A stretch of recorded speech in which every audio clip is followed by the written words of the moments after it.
নমস্কার বন্ধুরা, মনিস ব্লগ 20 চ্যানেলের নতুন একটি ভিডিওতে তোমাদেরকে অনেক অনেক স্বাগত। আজকে তোমাদের জন্য নিয়ে চলে এসেছি সকলের প্রিয় মাছের ডিমের বড়া। তো চলো রেসিপিটা শুরু করা যাক। এর জন্য আমি একটা বাটিতে মাছের ডিম নিয়ে নিয়েছি আর এর মধ্যে দিয়ে দিচ্ছি পরিমাণ মতো বেসন। আমি এখানে 4 থেকে 5 চামচ মতো বেসন দিয়েছি। এছাড়া দিয়েছি এখানে পেঁয়াজ কুচোনো। এখানে আমি দুটো বড় সাইজের পেঁয়াজ কুচিয়ে নিয়েছি। আর দিয়ে দিয়েছি কুচনো লঙ্কা। এখানে তোমরা তোমাদের ঝাল অনুযায়ী লঙ্কা ইউজ করবে। আমি একটু বেশি পরিমাণে কাঁচা লঙ্কা ইউজ করেছি।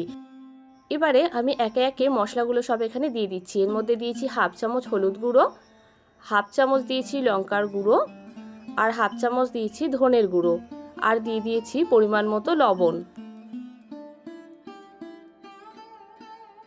আর সবশেষে দিয়ে দিয়েছি হাফ চামচ আদা। এখানে আদাটাকে আমি গ্রেট করে নিয়েছি, তোমরা চাইলে আদা বাটাও দিতে পারো।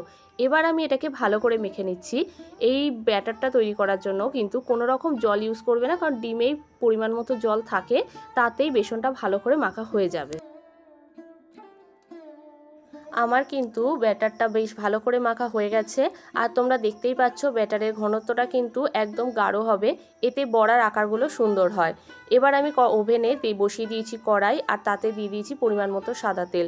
তেলটাকে প্রথমে আমি ভালো করে গরম করে নিয়েছি, আর তারপরে বড়াগুলো দেওয়ার পরে আঁচটাকে কমিয়ে নিয়েছি, যাতে খুব তাড়াতাড়ি করে লাল না হয়ে যায় আর ভেতরটাও ভালো মতো কুক হয়। এবার আমি আঁচ কমিয়ে এগুলোকে দুপিঠটাই বেশ ভালো করে লাল করে ভেজে নিচ্ছি। লাল করে ভাজা হয়ে গেলেই তেল ছেঁকে তুলে নিলেই তৈরি হয়ে যাবে মাছের ডিমের বড়া। এটা কিন্তু গরম গরম ভাতের সাথে কিংবা শুধুও খেতে দারুণ লাগে।